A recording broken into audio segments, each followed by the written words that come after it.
Nabi nggak bisa tolong Anda kalau Anda meninggal di atas kesyirikan kepada Allah Subhanahu wa taala, apalagi yang lain. Ingat ya, yang meninggal dan kemudian masih berbuat kesyirikan. Anda kalau paham kaidah-kaidah ini yang kita akan bahas dalam pengajian ini, mudah untuk Anda memahami tauhid yang dengannya Allah mengutus semua rasulnya. Mudah untuk Anda memahami syirik yang Allah Subhanahu wa taala berikan wanti-wanti keras. Lo terangkan tentang bahayanya, kemadaratannya dunia akhirat. Anda akan tahu dengan mudah agar Anda tidak terjerumus, agar semua kita tidak terjerumus.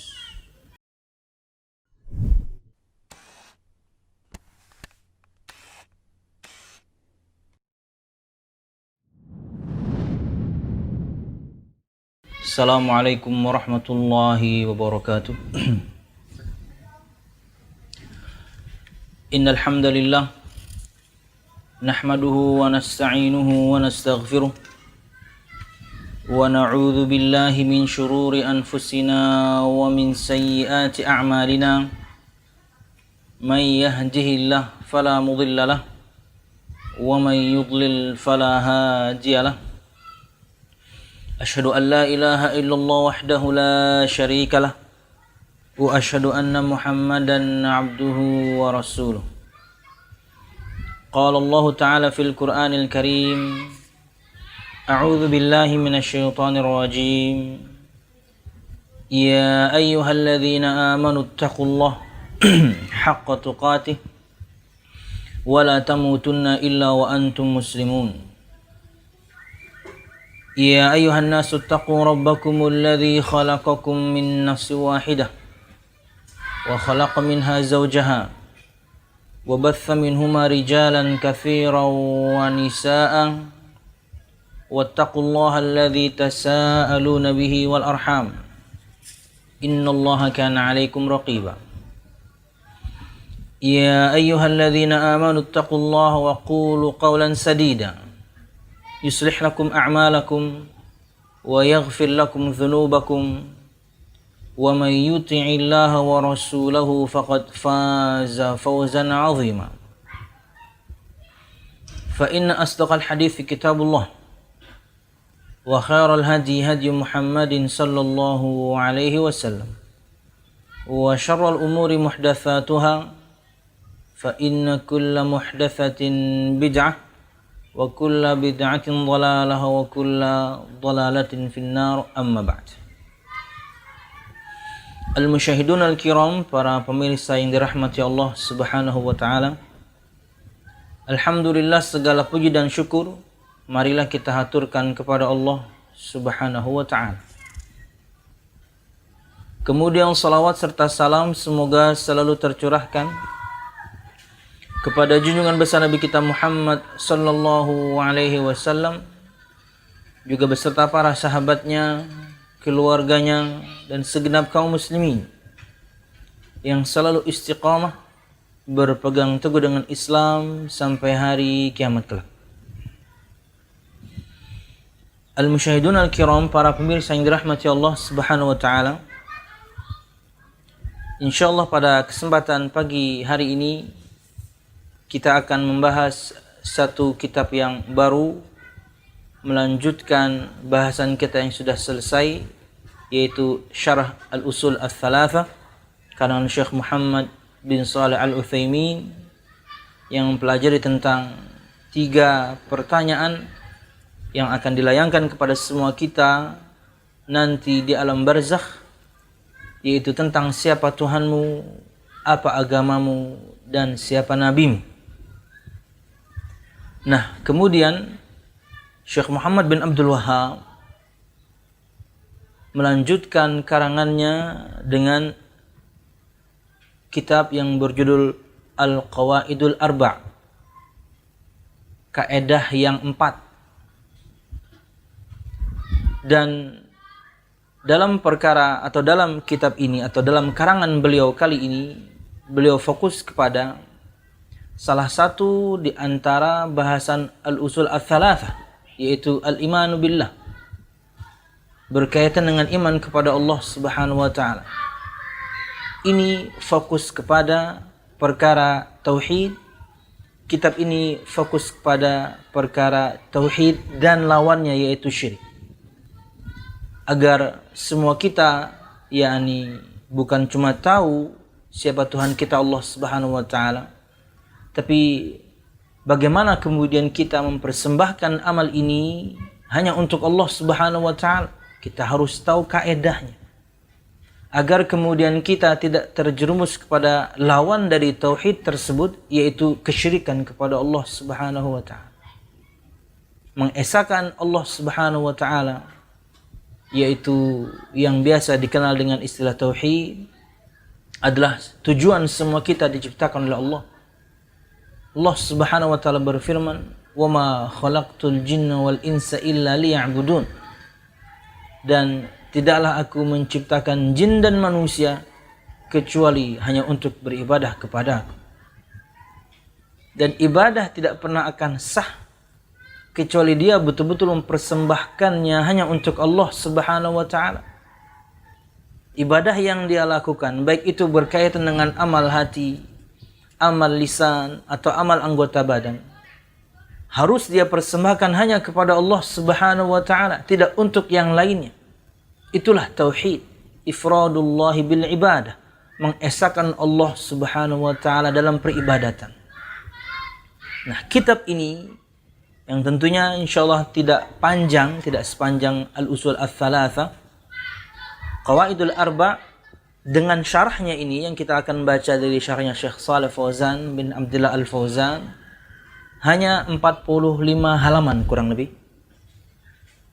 Dan alhamdulillah sudah ada terjemahannya pula, dan insyaallah kita akan bagikan terjemahannya tersebut untuk semua pemirsa insyaallah yang mengikuti pengajian ini. Walaupun tahap awal ini di satu tempat saya pesan 200, di tempat yang lain cuman ada stok 50. Rencana saya tentunya tahap awal ini pengennya 500. Mungkin 250 kitab kita bagikan di Banjarmasin, dan mungkin 250-nya kita akan bagikan untuk Banjarbaru dan Martapura. Tampilannya seperti ini, dan tentunya jauh lebih tipis dibandingkan syarah Al-Usul Ats-Tsalatsa. Dari syarah Usul Iman pun lebih tipis juga, karena bahasan aslinya saja hanya 45 halaman. Terjemahannya ada 2 kali lipat lah, kurang lebih 2 kali lipat, 94 halaman. Insyaallah mudahan ini paketnya segera datang. Akhirnya sebelum Rebu depan kita sudah bagikan kitabnya untuk semua pemirsa sekalian yang mengikuti pengajian ini. Wallahu a'lam bishawab. Artinya secara global tentang tauhid dan syiriklah kitab ini berbicara. Dan pada kesempatan pertama kali ini kita ingin sebutkan muqaddimah dari Syekh Muhammad bin Abdul Wahhab, dan bagaimana kemudian syarah yang disebutkan oleh Syekh Shalih Fauzan bin Abdullah Al-Fauzan hafizallahu taala tentang muqaddimah beliau ini. Oke, kita mulai saja. Bismillah.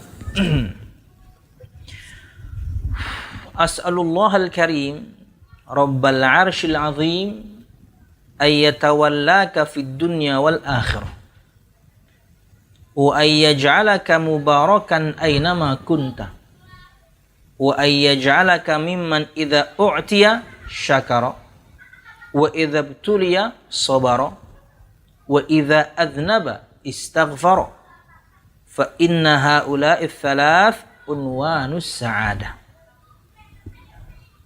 Pengarang menyebutkan Syekh Muhammad bin Abdul Wahhab At-Tamimi rahimahullah taala dalam matannya, kata beliau, Bismillahirrahmanirrahim.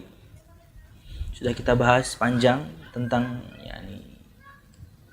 definisi Bismillahirrahmanirrahim di pembahasan Al-Usul Ats-Tsalatsa. Tidak kita ulang.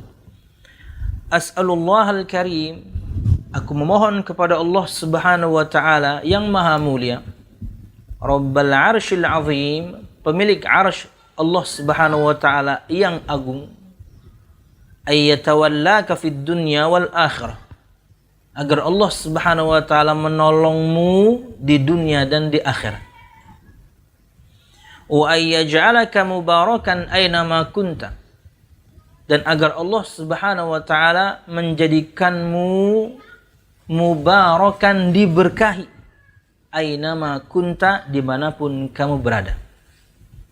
Wa ayyaj'alaka mimman idza u'tiya syakar, dan agar Allah Subhanahu wa taala menjadikanmu orang yang jika diberi dia bersyukur. Wa idza btuliya sabara, dan jika dia diuji dia bersabar. Wa idza adnaba istaghfara, dan jika dia berdosa dia memohon ampunan kepada Allah Subhanahu wa taala. Fa inna haula'i thalath unwanus sa'adah, karena sesungguhnya tiga hal tersebut, diberi bersyukur, diberikan ujian bersabar, berdosa kemudian istighfar dan bertobat minta ampun, unwanus sa'adah, ia adalah yakni inti kebahagiaan. Inilah matan untuk muqaddimah hari ini yang disampaikan oleh Syekh Muhammad bin Abdul Wahhab, lebih kepada doa. Beliau mendoakan semua pembaca. Sama seperti Syarah Al-Usul Ats-Tsalatsa, ketika kita baca matan pertama kali, juga beliau menyebutkan dengan doa. Artinya beliau mendoakan untuk semua pembaca, semua kita yang sedang belajar, para penuntut ilmu. Apa doa beliau?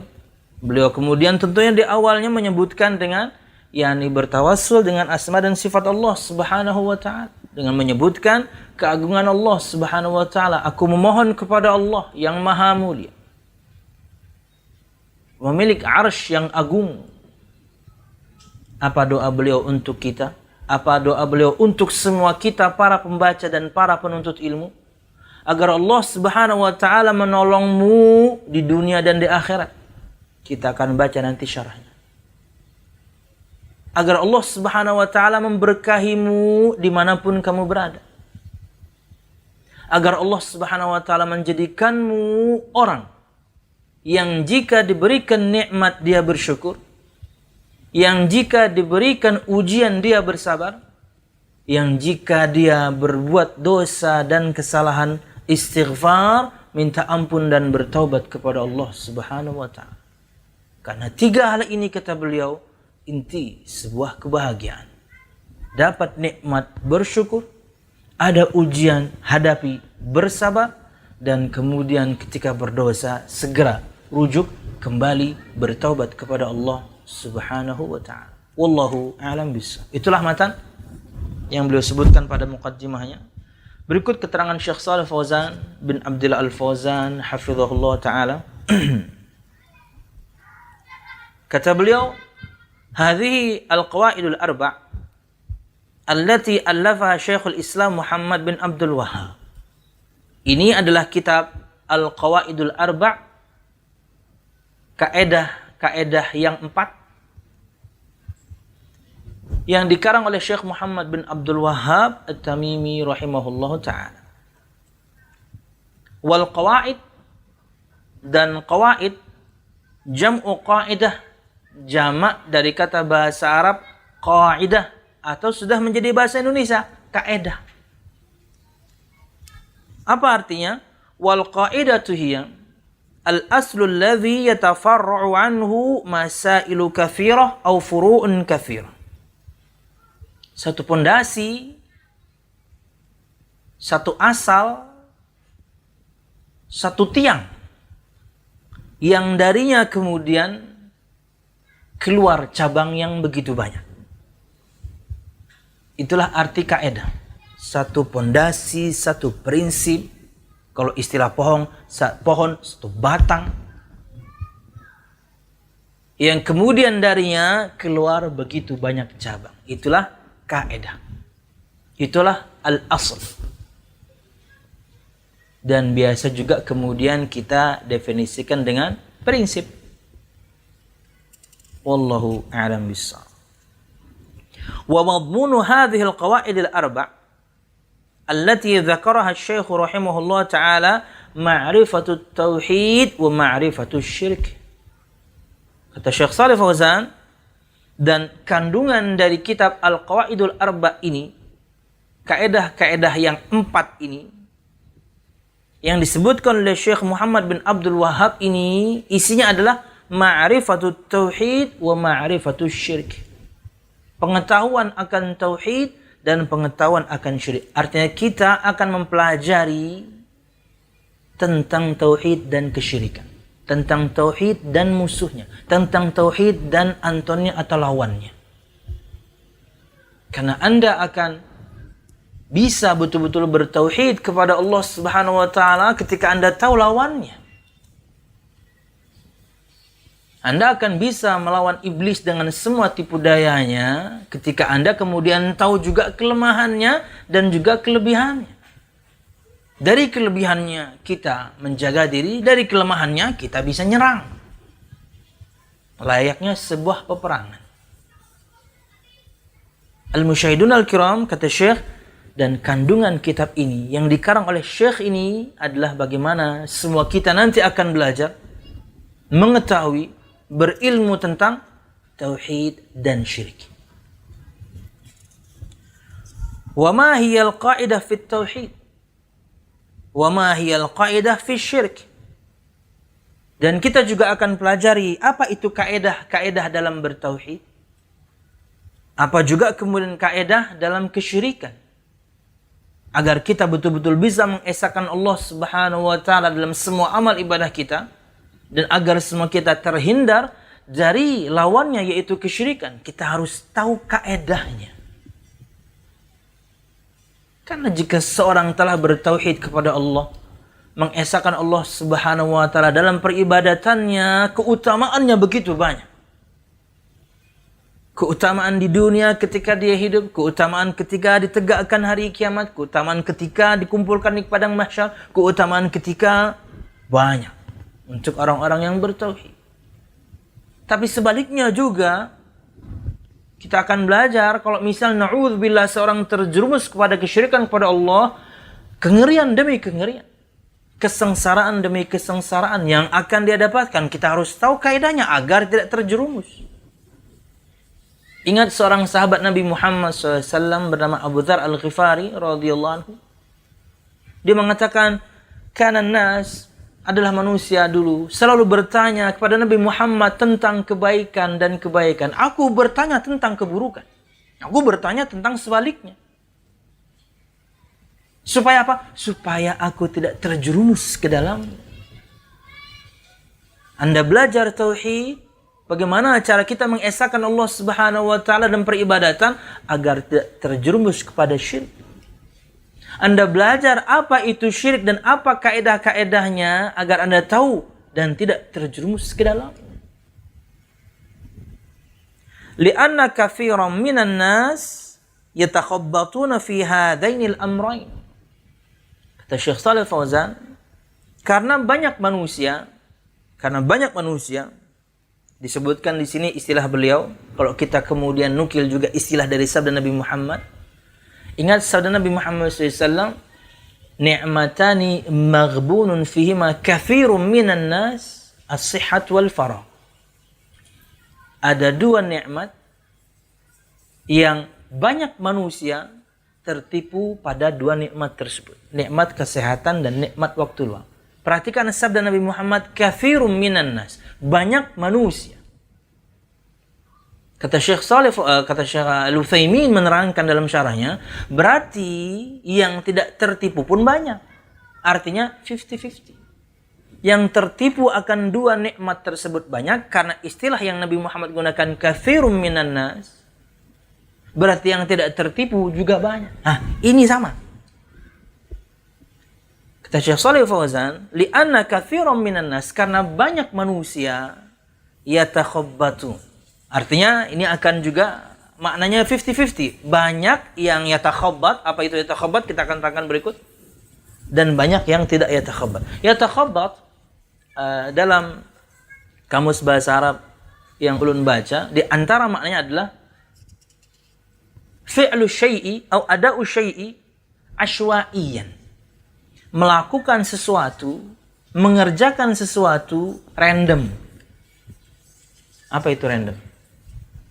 acak, ngawur, semerawut.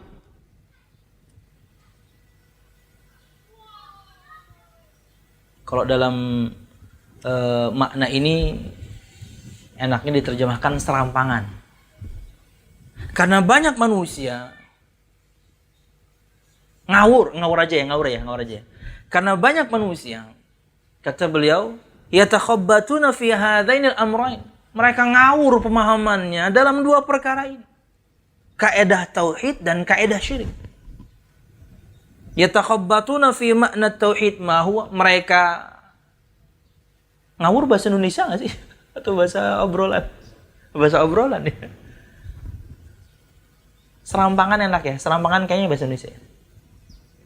Yatakhabbatuna fi makna tauhid ma huwa wa yatakhabbatuna fi makna syirik. Mereka memaknai tauhid secara serampangan. Mereka memaknai syirik juga serampangan. Asywa'i, random, acak. Semau gue. Nah itu yang enak lagi tuh. Semau gue. Kullun yufassiruhuma ala hasbi hawa. Kata Syekh Shalih Fauzan, setiap mereka menafsirkan, menerangkan kaidah tauhid dan kaidah syirik menurut hawa nafsu. Walakin al-wajib, akan tapi yang wajib adalah annana narju'u fi ta'qidina ilal kitabi was sunnah liyakuna hadha at-ta'qid ta'qidan sahihan saliman ma'khudhan min kitabillah wa sunnati rasulih sallallahu alaihi wasallam la siyama fi hadainil amrainil azimain at-tauhid wasyirik.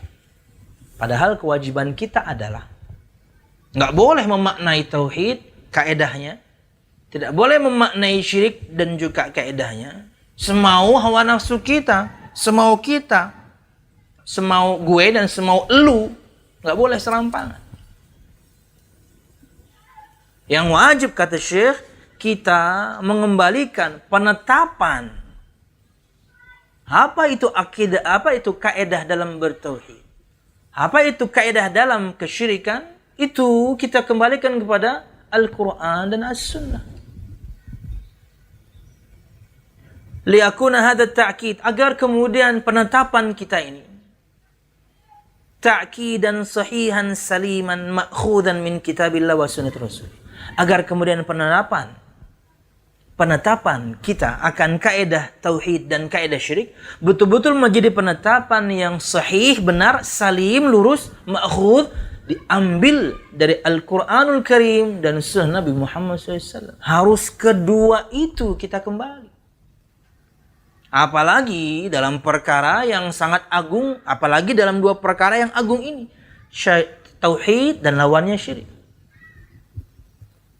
Maka kita harus menetapkan kaedahnya, kata Syekh Shalih Fauzan, dengan mengembalikan kepada Al-Quran dan As-Sunnah.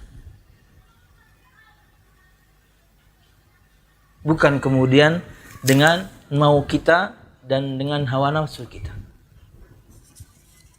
Wa Syekh rahimahullah lam yadhkur hadhihi al-qawaid min indihi aw min fikrihi kama yaf'alu dhalika kathirun minal mutakhabbitin. Wa innama akhadha hadhihi al-qawaid min kitabillahi wa sunnati rasulih sallallahu alaihi wasallam wa siratihi.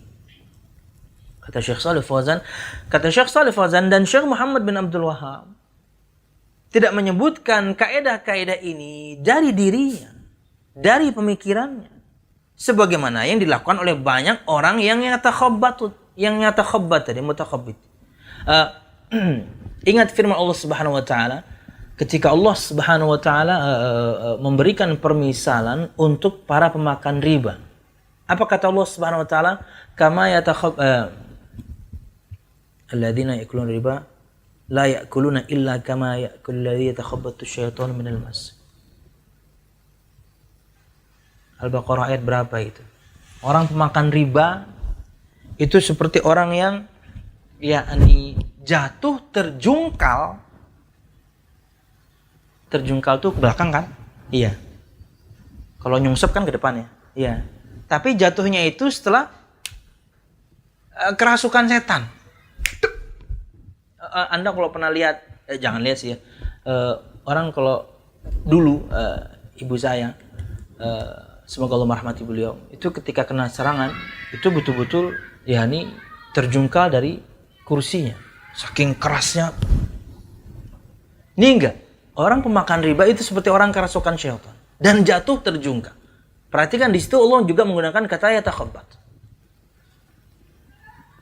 Kan nggak ada kemudian jantung terjungkal keren gitu ya, wah saat enggak ada, mesti asywa'i, random jatuhnya.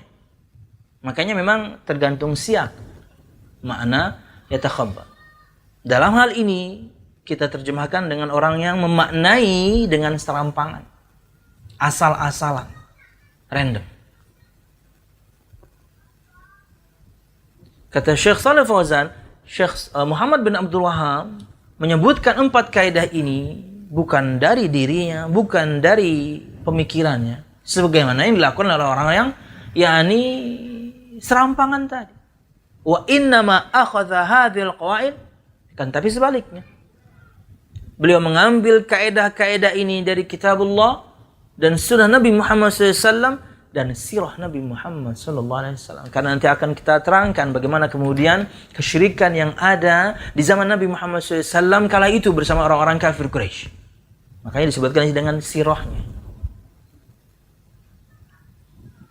فَإِذَا عَرَفْتَ هَذِهِ الْقَوَاعِدِ وَفَهِمْتَهَا سَهُلَ عَلَيْكَ بَعْدَ ذَلِكَ مَعْرِفَةَ التَّوْحِيدِ الَّذِي بَعَثَ اللَّهُ بِهِ رُسُلَهُ وَأَنزَلَ بِهِ كُتُبَهُ وَمَعْرِفَةَ الشِّرْكِ الَّذِي حَذَّرَ اللَّهُ مِنْهُ وَبَيَّنَ خَطَرَهُ وَضَرَرَهُ فِي الدُّنْيَا وَالْآخِرَةِ.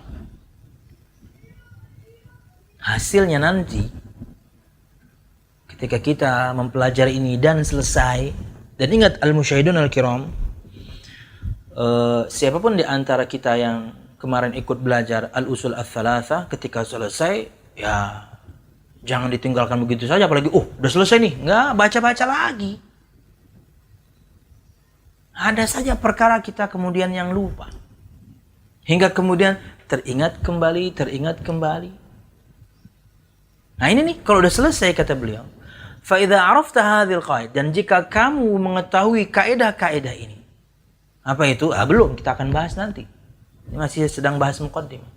Wa fahimtaha, jika kamu tahu kaidah-kaidah ini dan kamu memahami kaidah-kaidah ini, sahula 'alaika ba'da dzalik, maka akan mudah untukmu setelahnya mengetahui tauhid yang dengannya Allah Subhanahu wa taala mengutus para rasulnya dan menurunkan kitabnya.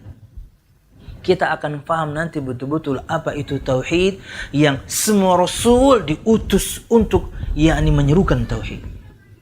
Walaqad ba'atsna fi kulli ummatin rasulan an i'budullaha wajtanibut taghut.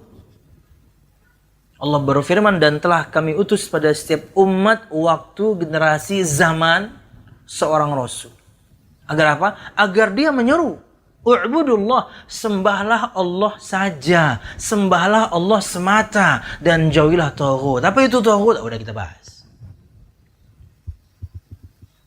Artinya semua dakwah Nabi dan Rasul, ingat, Nabi dan Rasul memiliki begitu banyak muhimmat, begitu banyak yakni wadhaif atau tugas. Tapi ingat, tugas mereka sama. Di antaranya ad-da'watu ilallah, menyuruh orang untuk menyembah Allah Subhanahu wa taala. Nah, kalau Anda, kata Syekh kita, telah mengetahui kaidah-kaidah ini, yang 4 kita akan bahas. Memahami kaidah-kaidah ini 4 yang kita akan bahas, maka akan mudah untukmu, mudah untuk kita memahami apa itu tauhid, yang tentunya dengannya Allah Subhanahu wa taala mengutus semua rasulnya dan menurunkan kitab-kitabnya. Al-musyahidun al-kiram, Al-Quran, inti Al-Quran itu al-imanu billah. Ya, Al-Quran isinya yakni hanya saya katakan tauhid, cerita-cerita, hukum-hukum. Inti bahasan Al-Quran itu tauhid, cerita-cerita, dan hukum-hukum. Makanya disebutkan keutamaan surah Al-Ikhlas, disebutkan thuluthul Quran, ta'dilu thuluthal Quran. Dia layaknya sepertiga Al-Quran, karena sepertiga Al-Quran itu tentang tauhid. Tapi tahukah Anda, setiap halaman yang Anda baca dalam Al-Quranul Karim, setiap halaman ini minimal Anda akan dapatkan, ini minimal ya, Anda akan dapatkan 20-an. Minimal 20. Lafdzul jalalah Allah atau asma dan sifatnya. Cek aja. Buka Quran sekarang, hitungin. Allah, Allah, Ghafur Rahim, Sami Alim, Allah, Allah. Mesti minimal 20. Kenapa? Inti Al-Quran, al-imanu billah. Beriman kepada Allah Subhanahu wa ta'ala. Anda mengerti kaidah-kaidah ini, Anda faham kaidah-kaidah ini, maka Anda akan mudah memahami tauhid yang dengannya para rasul diutus. Anda akan mudah memahami Al-Quranul Karim yang dengannya kemudian Nabi Muhammad diberikan mukjizat dengan Al-Quran. Ya, kalau Anda sudah faham. Apa itu? Ya kita ikuti. Karena kalau misalnya secara kasar gitu yang bagian muqaddimah ini ada 4 saya lihat. Dan kemudian bagian kaidah ada 4. Kalau bisa diringkas 8 pertemuan, tapi ya nggak bisa begitu. Nah, minimal mungkin 16 pertemuan atau lebih, supaya kemudian kita memaknainya lebih dalam lagi. Toh kemudian ulun pribadi juga nggak ngalor ngidul yang jauh, enggak. Tapi ya nggak bisa cepet-cepet.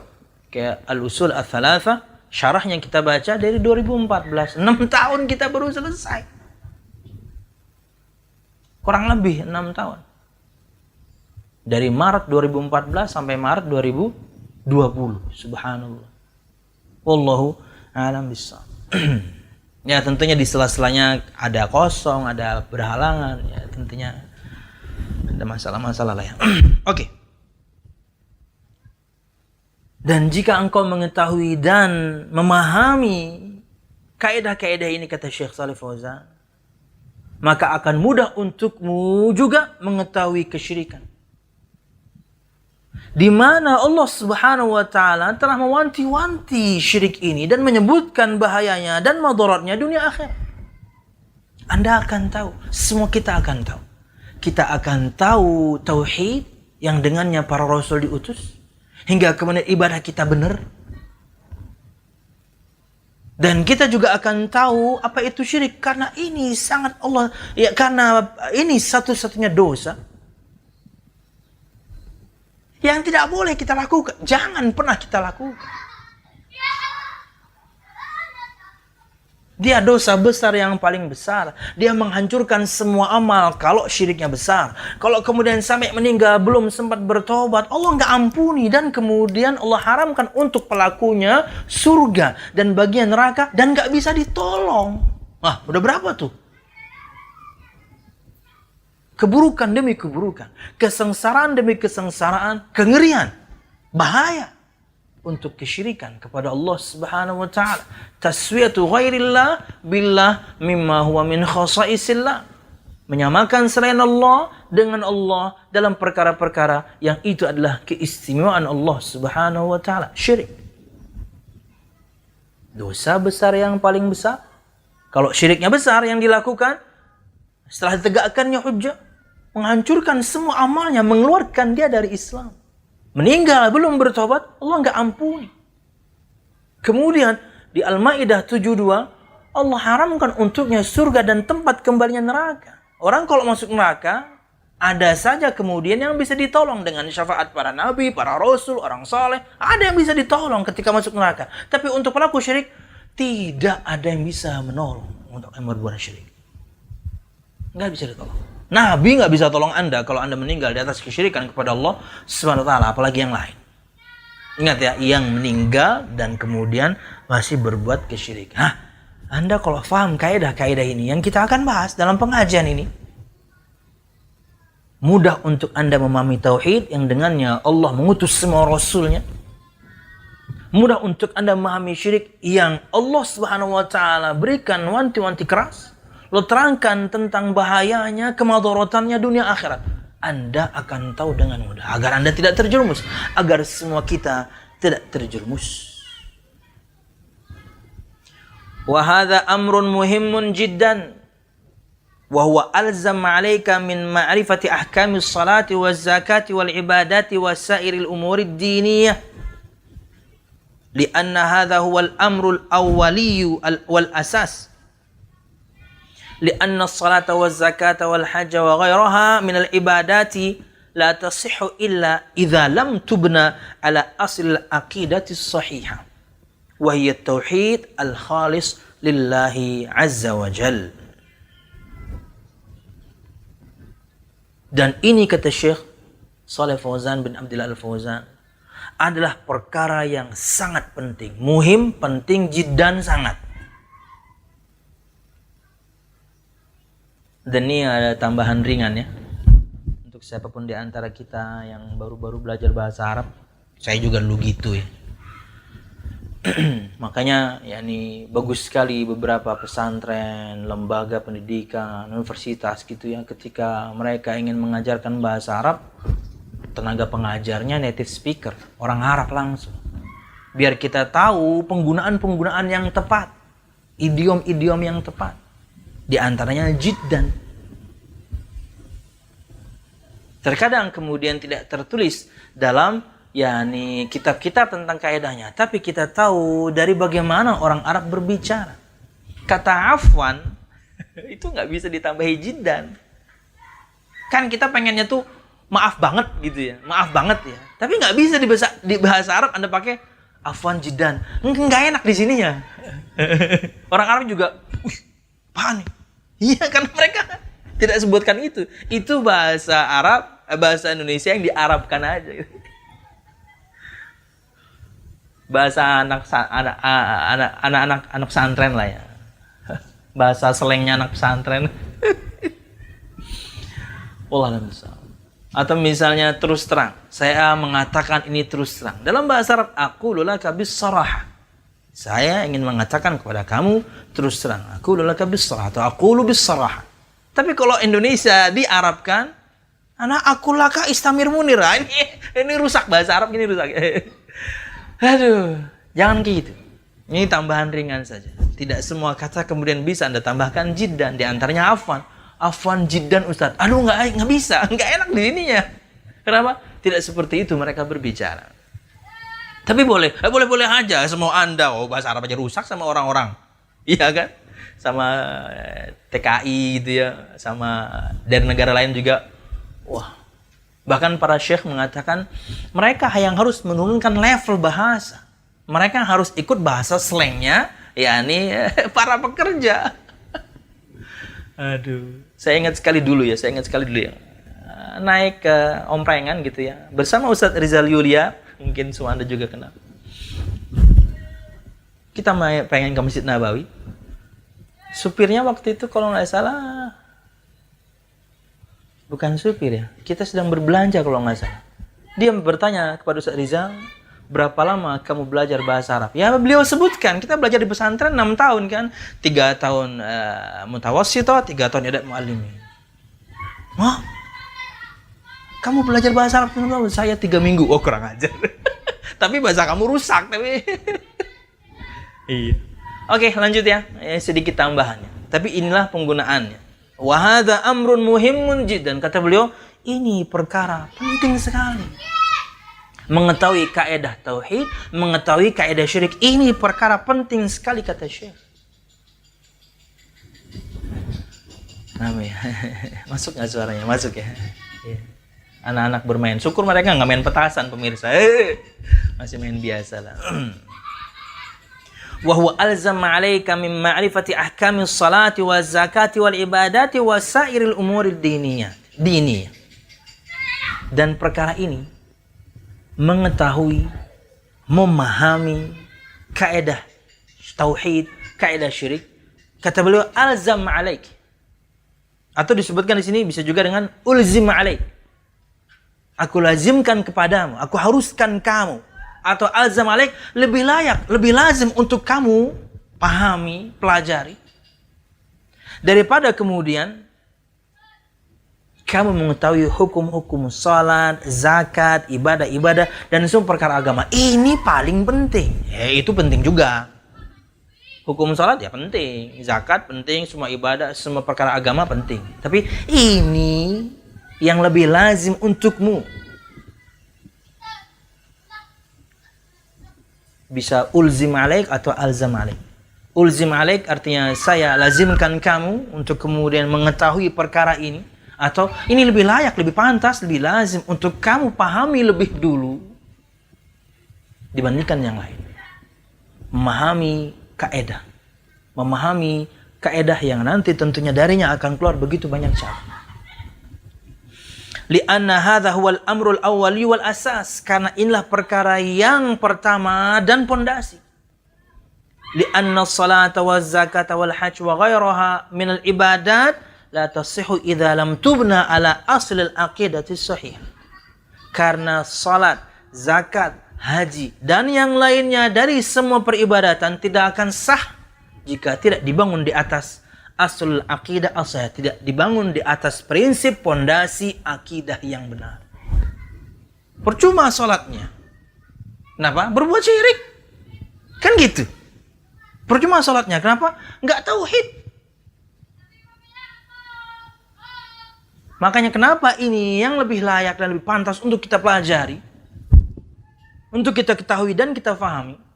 Karena kata beliau, salat, zakat, haji, dan ibadah-ibadah yang lain tidak akan sah kalau tidak dibangun di atas prinsip akidah yang benar. Akidahnya menyimpang, oh selesai. Salatnya nggak benar, ibadah-ibadah yang lain nggak akan benar. Kenapa? Akidahnya salah. Prinsipnya salah, pondasinya salah, batangnya nggak kuat, rantingnya ambrol. Wahiyat tauhidul khalisulillah, dan ia adalah tauhid, yaitu mengesahkan Allah Subhanahu wa taala dan peribadatan khalis murni hanya untuk Allah Subhanahu wa taala. Jadi ini inti. Anda faham bagaimana cara mengesahkan Allah? Anda faham kemudian bagaimana agar terhindar dari kesyirikan kepada Allah? Ini adalah pondasi akidah yang benar. Hingga kemudian ibadah-ibadah kita yang banyak itu benar. Kenapa? Prinsipnya bagus, prinsipnya kuat, akarnya menghujam. Kenapa? Karena lurus. Wallahu a'lam bishawab. Kita akhiri dengan sedikit tambahan. Waqad qaddama rahimahullahu li hadhil qawaidil arba' bi muqaddimatin 'azimatin fiha ad-du'a'u li talabatil ilm wa tanbihu 'ala ma sayaquluhu haitsu qala. Dan beliau rahimahullah taala Syekh Muhammad bin Abdul Wahhab memberikan muqaddimah untuk kaedah-kaedah yang 4 ini untuk memahami tauhid dan syirik dengan muqaddimah, dengan pembukaan yang agung, bagus, luar biasa. Yaitu apa? Di dalamnya terkandung doa untuk para penuntut ilmu, untuk semua kita yang sedang belajar sekarang ini. Beliau doakan ini. Dan beliau kemudian wa tanbih ala ma sayaquluh, dan beliau berikan yakni tanbih, peringatan akan apa yang beliau akan sampaikan. Dan sudah kita sebutkan tadi di awal. Saya ulang kembali dan kita akan tutup dengan itu. As'alullahal azim. As'alullah, kebalik nih. As'alullahal karim, Rabbal arshil azim. Aku mohon kepada Allah yang maha mulia, pemilik arsh yang agung, ayyatawallaka fid dunya wal akhirah, agar Allah menolongmu di dunia dan di akhirat. Kalau sudah ditolong sama Allah, selesai sudah. Kenapa? Allah yang nolong dunia akhirat. Ini doa beliau untuk semua kita para penuntut ilmu. Satu karangan dengan muqaddimah doa untuk para pembacanya. Wa yaj'alaka mubarakan aynama kunta, dan agar Allah menjadikan kamu insan yang selalu diberkahi dimanapun kamu berada. Oh, udah berkahi. Tadi pagi tuh yang teman sama saya, tadi pagi saya posting kan tentang keberkahan. Makna berkah itu al khairul katsir wa dawamuh, kebaikan yang banyak dan berkesinambungan. Dan dalam banyak hal itu bisa terjadi. Kita akan baca nanti dari keterangan Syekh. Kita hanya menutup dengan matanya saja dulu. Agar Allah menjadikanmu diberkahi dimanapun kamu berada. Wa ayyaj'alaka mimman idza u'tiya syakar. Dan agar Allah menjadikanmu orang yang jika diberikan nikmat dia bersyukur. Wa idza btuliya sabar, dan jika diberikan ujian dia bersabar. Wa idza adnaba istaghfar, dan jika dia berdosa dia minta ampun atau bertobat kepada Allah Subhanahu wa taala. Fa inna hadhihi thalath hiya unwanus sa'adah, karena 3 perkara ini inti dari kebahagiaan. Dapat nikmat bersyukur, dapat ujian hadapi dan bersabar, dan ketika berdosa minta ampunlah kepada Allah Subhanahu wa taala. Wallahu a'lam bishawab. Ini sementara yang bisa kita sebutkan. Syarah untuk muqaddimah beliau belum kita baca. Kita hanya memberikan sedikit muqaddimah dari Syekh Shalih Fauzan untuk muqaddimah dari Syekh Muhammad bin Abdul Wahab. Wallahu a'lam bishawab. Mudah-mudahan bermanfaat. Salah dan khilaf ulun mohon maaf. Hari ini hadiahnya apa, Pit? Mushaf masih ada, Pit? Ada berapa mushaf, Pit? Mushaf biasa. Ada berapa, Pit? Yang 2 itu sini. Insyaallah kita akan berikan mushaf dulu ya, untuk siapapun yang bertanya, dan saya baca tentunya. Mushaf Madinah, bukan mushaf terjemah. Mushaf Madinah. Semuanya mushaf Madinah. Oke. Masih banyak yang kita baca, berapa ya itu yang dapat ya. Minimal 5 lah ya. Oke.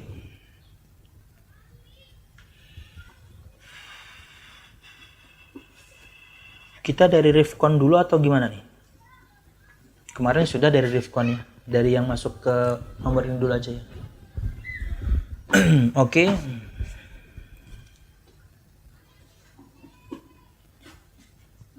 Assalamualaikum Ustaz. Waalaikumsalam. Saya mau bertanya bagaimana cara mengajari anak tentang tauhid sejak usia dini. Ya sekarang. Dari sekarang. Anak Anda umur berapa? Kalau anak Anda sudah umur tamyiz 7-8 tahun, saya katakan sudah enggak telat banget, cukup telat ya. Karena di umur 5 dan 6 tahun mereka sudah bisa Anda tanamkan tauhid. Karena mereka di umur 5-6 tahun sudah faham. Walaupun nanti pertanyaannya akan cukup runcing. Anda harus siap dengan pertanyaannya. Saya ingat sekali pertanyaan anak saya itu. Kenapa Allah tidak kelihatan? Kenapa Allah ciptakan iblis? Waduh, pertanyaan umur 5-6 tahun udah begitu. Artinya kita sebagai orang tua harus siap.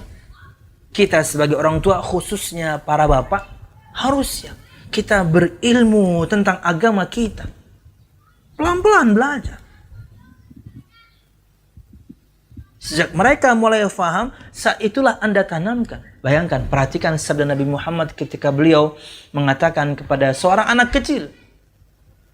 Nabi Muhammad saja mengatakannya gulam.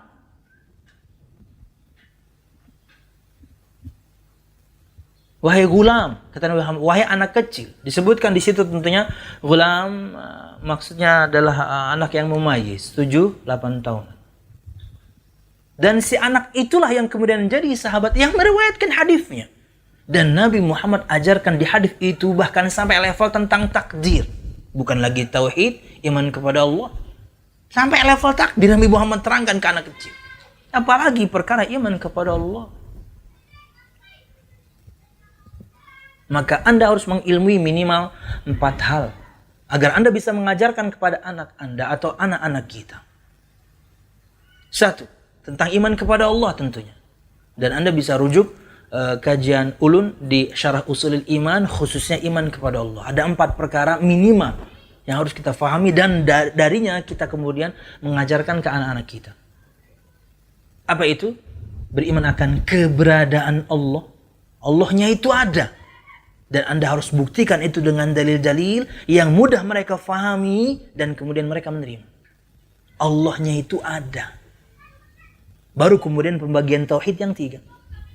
Beriman kepada rububiyah Allah, uluhiyah Allah, dan asma dan sifat Allah. Apalagi berkaitan dengan uluhiyah Allah.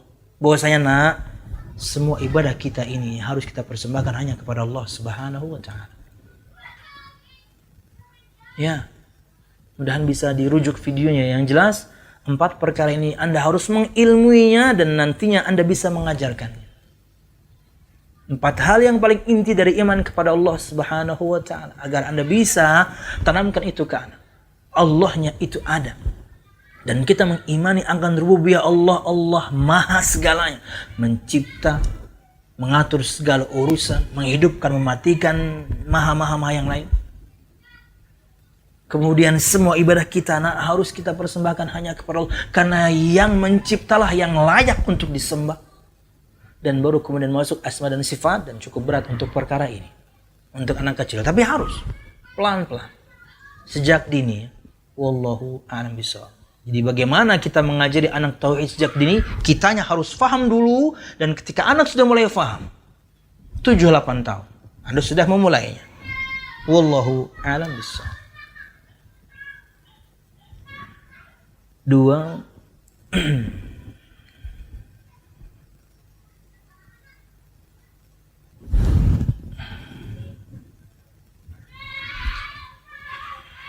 Assalamualaikum Ustaz. Waalaikumsalam. Saya sering ditawari makanan sama teman. Kalau saya tidak mau, biasanya dia maksa atau menakut-nakuti dengan istilah, ayo ambil sedikit nanti kepuhunan. Di tulisannya ini nanti kepohonan. Jadi kalau nggak makan naik pohon. Atau keluar pohon.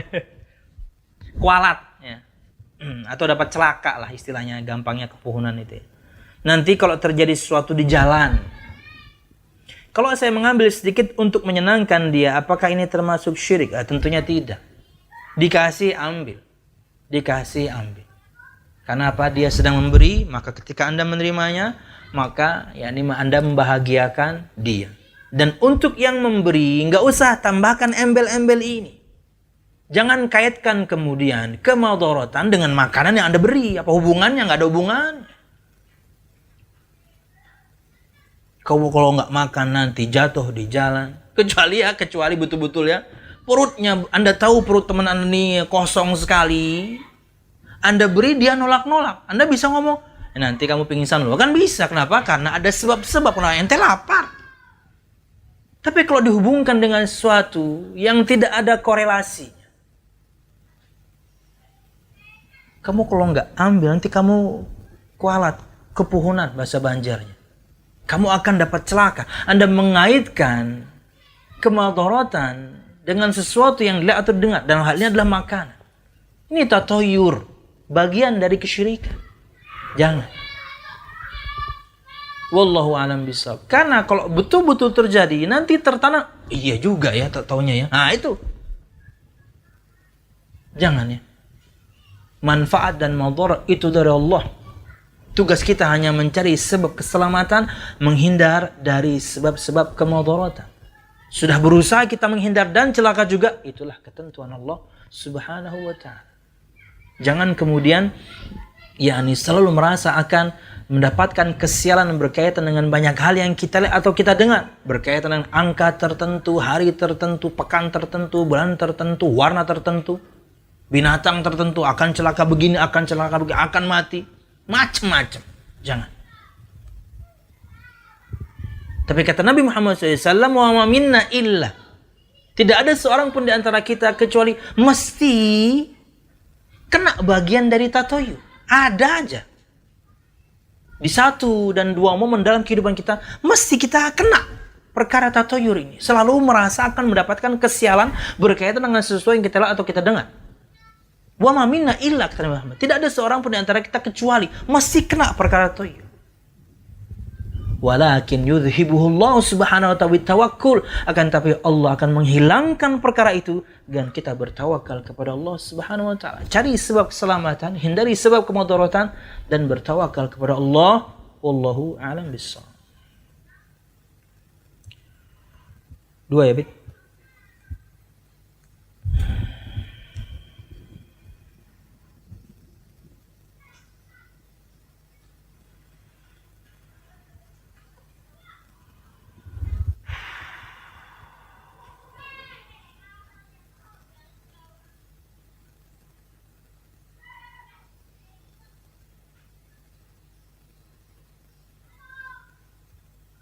Assalamualaikum Ustaz. Waalaikumsalam. Jika seorang sudah terbebas dari riba dan bertobat, apakah nanti saat kiamat tetap terjungkang kesurupan seperti yang Ustaz terangkan tadi? Enggak, ini maksudnya di dunia. Dan saya pernah merasakan itu. Anda kalau sudah makan harta riba, nasihat nggak masuk. Anda seperti kerasukan. Firman Allah, sabda Nabi Muhammad, nasihat teman, nasihat ini itu. Enggak, kenapa? Anda sudah kemakan. Anda sudah seperti orang kerasukan. Na'udzubillah, kemudian membuat hati ini hitam hingga nasihat pun nggak masuk. Di dunia. Maksudnya. Buruknya riba. Bahkan imbasnya terkadang bisa bertahun-tahun. Bahkan ketika sudah taubat pun. Tapi jika sudah bertobat, ya selesai. Hitungannya di dunia. Wallahu a'lam bishawab. Kapan-kapan kita akan bahas ayat itu ya. Al-Baqarah akhir-akhir itu. Surah Al-Baqarah di akhir-akhir. Saya tadi hanya ingin menerangkan makna yatakhabbat itu tergantung konteksnya. Yang sedang kita bahas maknanya serampangan. Yang di firman Allah itu maknanya terjungkal disebutkan. Jatuh ke belakang, ya terjungkal ya. Wallahu a'lam bishawab. Tapi kemudian harus kita baca tafsirnya lagi, apa yang dimaksudkan darinya. Wallahu a'lam bishawab. Jadi kayak disentuh jin. Saya terjemahkan tadi dengan kerasukan. Kayak nggak sadar lagi udah. Apalagi kemudian masuk syubhat. Saya ini kan cari nafkah. Ini kan untuk anak istri. Ini kan kewajiban saya. Riba sedikit nggak apa-apa. Haram sedikit nggak apa-apa. Nah itu tuh. Dua kayak orang kerasukan. Nggak terima lagi nasihat. Kenapa? Syubhatnya yang masuk. Allah alam bisa. Semoga semua kita terbebas dari harta yang haram. Amin ya rabbal alamin. Dan yang masih bergumul dengannya segera kemudian bisa keluar ya.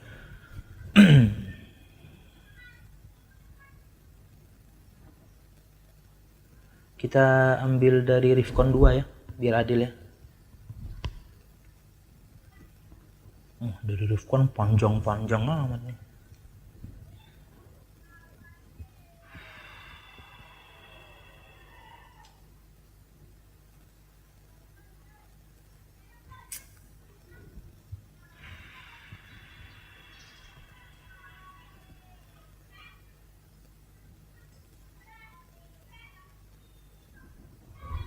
Panjang sekali.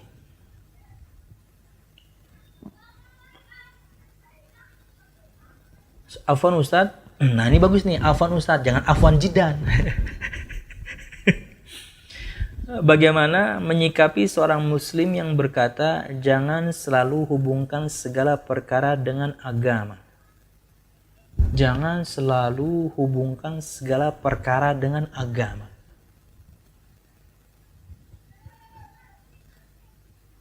Al-musyahidun al-kiram, kalau satu perkara itu berkaitan dengan adat istiadat, norma masyarakat, Nabi Muhammad pun mengajarkannya. Iya kan? Bagaimana kita tidak hubungkan? Perkara yang remeh-temeh saja Nabi Muhammad terangkan. Perkara yang sangat ringan, makan ya makan aja, minum ya minum aja, pakai sandal pakai aja. Nabi terangkan tuh. Perkara muamalah Nabi terangkan.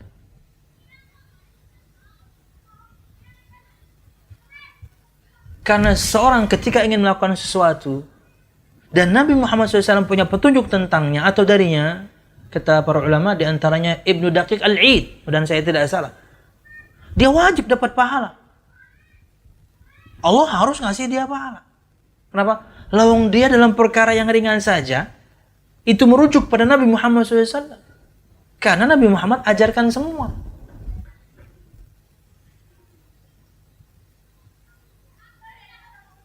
Wallahu a'lam bishawab.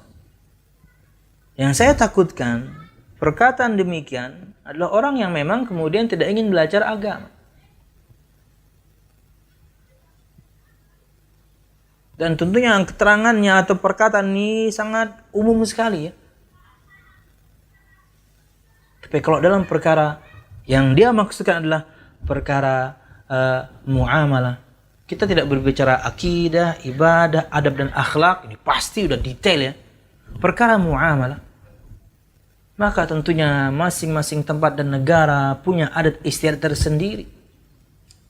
Ketika dia melakukannya dan menurut norma tempat tersebut, oke, no problem. Tapi alangkah indahnya kalau misalnya normanya sudah baik, tak taunya memang keterangan Nabi Muhammad ada padanya. Kenapa kemudian tidak merujuk pada Nabi Muhammad SAW? Dua, kalau misalnya dimaksudkan ada perkara, betul-betul perkara duniawi ya, perkara duniawi ya, maka oke lah. Seperti misalnya sebagian orang ingin bangun rumah, nanyanya ke ustadz, maka salah, nanya arsitek, nanya ahlinya. Tapi dalam perkara seperti ini pun Nabi Muhammad punya petunjuk tentangnya. Ya. Kalau kita tidak tahu, nanya yang tahu. Firman Allah ada. Sabda Nabi Muhammad pun demikian. Bahkan ketika tentang perkara pencangkongkan kurma, Nabi Muhammad kan mengatakan kalian lebih paham dengan urusan dunia kalian. Hah. Kalau yang dimaksudkan itu perkara duniawi, teknologi seperti ini, perkara-perkara yang baru yang tentunya bukan itu maksud dari kebid'ahan yang Nabi Muhammad sebutkan. Itu dalam perkara agama yang baru, bermanfaat. Anda ingin invent sesuatu yang Anda bisa buat, silahkan, no problem. Apalagi misalnya dengan itu produk tersebut mendukung perkara ibadah, top lagi. Jadi perkataannya sangat umum ini ya. Tapi kalau yang dimaksudkan dengannya sampai level perkara muamalah pun Nabi Muhammad terangkan. Anda kembali kepada norma yang ada di masyarakat saja, yakni baik. Kenapa? Karena itu adat istiadat. Tapi jika tentangnya Nabi Muhammad sudah terangkan, maka ketika Anda melakukan perkara tersebut berdasarkan sunnah Nabi Muhammad, Anda wajib dapat pahala. Kan enak. Mau tidur aja. Ya. Tak taunya Nabi Muhammad setiap tidur mesti menghadap ke kanan. Nah itu. Makan, minum, tidur. Itu perkara lumrah. Semua orang melakukannya. Nggak ada hubungan dengan sunnah. Tapi ketika Nabi Muhammad mengulangi cara makan tertentu, mengurangi cara minum tertentu, mengulangi cara tidur tertentu, itu berarti udah sunnah. Padahal perkara yang remeh. Biasa aja. Maka jika dilakukan, sudahlah nyaman, Anda berpahala. Tapi kalau betul-betul kemudian perkara duniawi, tanya ahlinya. Bertanyalah kepada ahlinya. Tapi ingat, bertanya kepada ahlinya pun dalam urusan apapun, perkara seperti itu pun diterangkan oleh Allah. Fas'alu ahla dzikri in kuntum la ta'lamun. Bertanyalah kepada ahlu dzikr, ulama yang alim, yang faham akan ilmu tersebut jika kalian tidak tahu. Wallahu a'lam bissawab. Sudah sejam, Pit? Belum ya? Udah. Kita tutup dengan yang terakhir ya.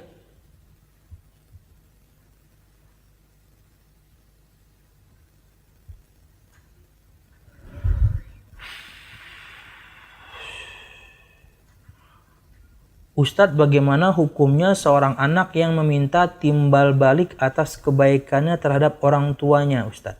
Semisal anak tersebut sudah membiayai umroh dan haji orang tuanya, tapi orang tuanya membuat kesalahan sehingga diungkit kebaikannya di orang tuanya. Syukran Ustaz. Gak usah ya, jangan ya.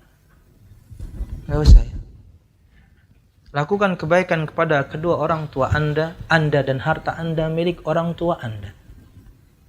Balasan Anda sudah jelas dari Allah Subhanahu wa taala. Anda mengharapkan balasan dari manusia, Anda pasti kecewa.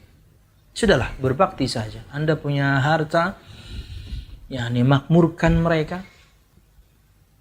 Bikinkan mereka rumah yang layak. Belum umrohkan, belum hajikan.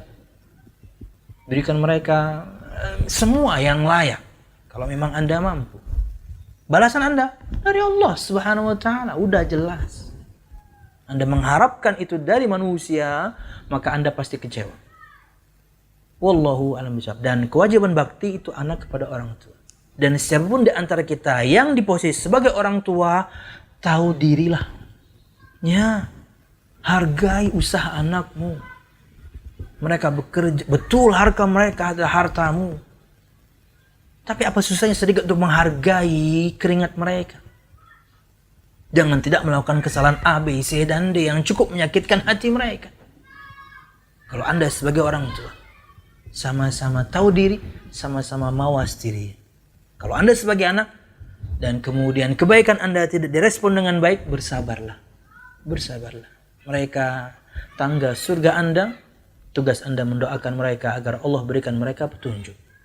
Wallahu a'lam bishawab. Subhanakallahumma bihamdika asyhadu an la ilaha illa anta astaghfiruka wa atubu ilaik. Wassalamualaikum warahmatullahi wabarakatuh. Mushaf untuk 5 penanya tadi, dan tentunya yang di Banjarmasin nanti akan dihubungi oleh Akh David. Yang di luar Banjarmasin insyaallah kita akan paketkan dan Anda yang menanggung ongkos kirimnya. Subhanakallahumma bihamdika asyhadu an la ilaha illa anta astaghfiruka wa atubu ilaik. Wassalamualaikum warahmatullahi wabarakatuh. Terima kasih. Jazakumullah khairan wa barakallahu fikum. Video ini dibuat atas partisipasi dari donasi Anda. Semoga menjadi amal jariah bagi Anda semuanya.